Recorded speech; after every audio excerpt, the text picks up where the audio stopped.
Dobrodošli nazad na naš kanal.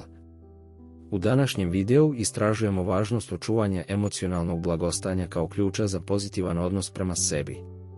Kroz korisne savjete i tehnike otkrićete kako praktikovati meditaciju, vežbe disanja i druge opuštajuće metode koje vam mogu pomoći da ostanete povezani sa svojim unutrašnjim bićem. Zašto je važno razvijati ljubav prema sebi? Prvo, hajde da produbimo razgovor o tome zašto je razvijanje ljubavi prema sebi od suštinskog značaja. Naša sposobnost da negujemo ljubav prema sebi ima dubok i sveobuhvatan utjecaj na naše emocionalno blagostanje i opšte zadovoljstvo životom. Kada aktivno radimo na razvijanju ove ljubavi prema sebi, postajemo ne samo emocionalno stabilniji, već i sposobni da se uspešno nosimo s različitim životnim izazovima, što direktno utiče na naše opšte zadovoljstvo životom. Razvijanje ljubavi prema sebi nije samo put ka većem samopouzdanju, to je ključni faktor koji oblikuje našu sposobnost suočavanja sa stresom. Kroz ovo putovanje samoproučavanja i prihvatanja, postajemo otporniji na negativne uticaje okoline. Umjesto da se suočavamo sa stresom kao neprijateljem, postajemo sposobni da ga tretiramo kao izazov koji nas motiviše da rastemo i postanemo bolja verzija sebe. Osim toga, razvijanje ljubavi prema sebi ima moć transformacije našeg pogleda na život u celini. Kroz ovo unutrašnje putovanje gradimo čvrstu osnovu za srećniji život, jer ljubav prema sebi postaje osnova koja podržava sve druge aspekte našeg blagostanja. Kad postanemo svesni svoje vlastite vrednosti i naučimo da sebe tretiramo sa ljubavlju i poštovanjem, otvaramo vrata ka dubljem zadovoljstvu životom. U suštini, razvijanje ljubavi prema sebi ne samo da nas čini otpornijim i sposobnijim da prevaziđemo izazove, već i obogaćuje našu unutrašnju harmoniju. Ovaj proces je ključan za stvaranje srećnijeg života jer nas vodi ka trajnom zadovoljstvu koje proizilazi iz autentičnog odnosa prema sebi i drugima. Zato, kroz ovo putovanje ljubavi prema sebi, gradimo temelj za ispunjen, balansiran i srećan život. Koraci za razvoj ljubavi prema sebi. Sada kada smo duboko svesni značaja ljubavi prema sebi, pozabavit ćemo se konkretnim koracima koje možete preduzeti kako biste je aktivno razvijali. Prvi korak na ovom putovanju ka unapređenju odnosa sa sobom je praktikovanje samoprihvatanja. Ovaj korak zahtjeva hrabrost da zaronite duboko u svoju suštinu, razumevajući i prihvatajući sebe u potpunosti, sa svim vrlinama i manama koje čine vašu jedinstvenu ličnost. Ovo nije samo proces prepoznavanja pozitivnih aspekata vašeg bića, već i suzbijanja samokritike i samosabotaže. Razumeti da niko nije savršen, da svako ima svoje jedinstvene izazove i nepravilnosti, ključno je za izgradnju ljubavi prema sebi. Kroz ovo samoprihvatanje postavljate čvrst temelj za razvoj pozitivnog odnosa prema sebi. Umjesto da se fokusirate na nedostatke, počinjete ceniti i slaviti sopstvenu autentičnost. Drugi ključni korak na putu ljubavi prema sebi je postavljanje zdravih granica. Ova faza transformacije podrazumeva postavljanje jasnih granica koje čuvaju vaš emocionalni prostor.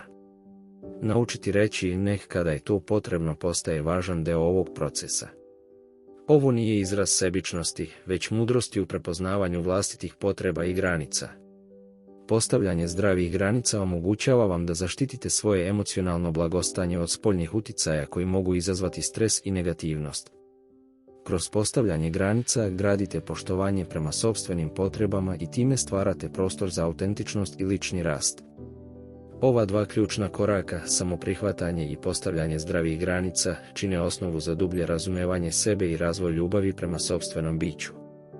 Ovaj proces nije trenutan, već kontinuiran put koji zahtjeva posvećenost, ali svaki korak napred vodi vas ka snažnijem, pozitivnijem odnosu prema sebi. Samopouzdanje kao temelj pozitivnog odnosa prema sebi. Sada kada smo istražili važnost ljubavi prema sebi i prošli kroz korake samoprihvatanja i postavljanja granica, fokusirajmo se na još jedan ključni element je samopouzdanje, koji predstavlja temelj pozitivnog odnosa prema sebi. Važno je shvatiti da samopouzdanje nije statičko svojstvo koje neko posjeduje ili ne posjeduje, već je to veština koju možete aktivno razvijati.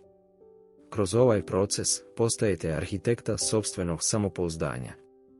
Samopouzdanje nije rezultat savršenstva ili odsustva izazova, to je rezultat vašeg odnosa prema sebi i načina na koji reagujete na životne situacije. Početak razvijanja samopouzdanja često uključuje male korake.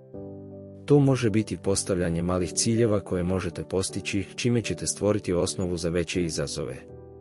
Kroz svaki uspeh, bilo da je mali ili veliki, gradite pozitivan odnos prema sopstvenim sposobnostima. Važan aspekt razvoja samopouzdanja je podsjećanje na svoje uspehe.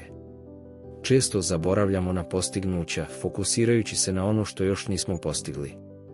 Međutim, povremeno se vraćanje i prepoznavanje sopstvenih uspeha ima moćan uticaj na izgradnju samopouzdanja. Razmislite o situacijama kada ste prevazišli izazove, ostvarili ciljeve ili pokazali hrabrost. Ova sjećanja služe kao podsjetnik da ste sposobni i da imate snage za suočavanje sa izazovima koji dolaze. Kroz male korake, postizanje postavljenih ciljeva i redovno podsjećanje na svoje uspehe, možete postati neustrašivi graditelji svog samopouzdanja. Važno je razumjeti da je samopouzdanje proces, a ne cilj.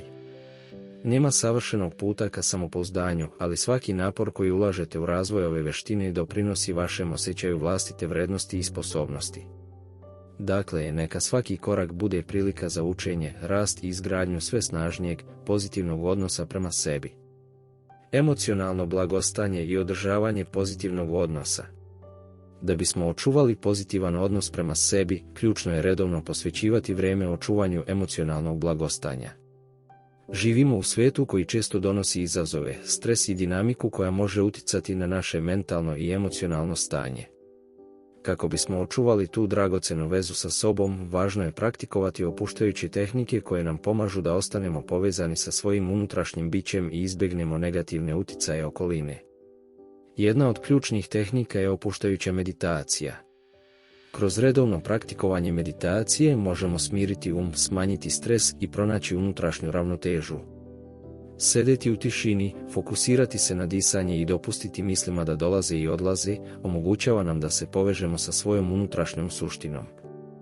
Ova praksa ne samo da nam pomaže da se oslobodimo stresa, već nam daje i priliku za introspekciju, sagledavanje vlastitih emocija i jačanje pozitivnog odnosa prema sebi. Pored meditacije, vežbe disanja su još jedan moćan alat za očuvanje emocionalnog blagostanja. Duboko disanje može umiriti nervni sistem, smanjiti anksioznost i pomoći nam da se fokusiramo na trenutak.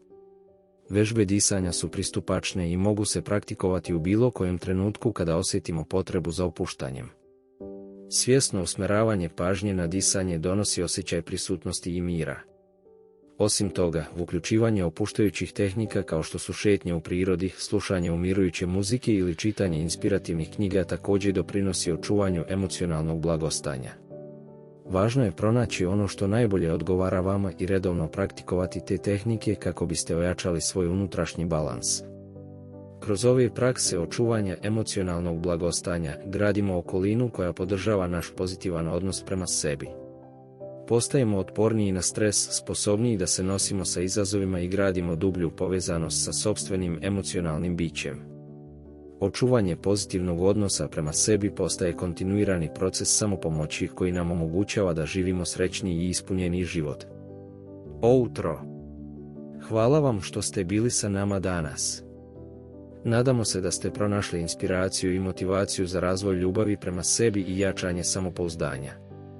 Ne zaboravite kliknuti na dugme za pretplatu kako biste ostali u toku sa našim budućim video sadržajem.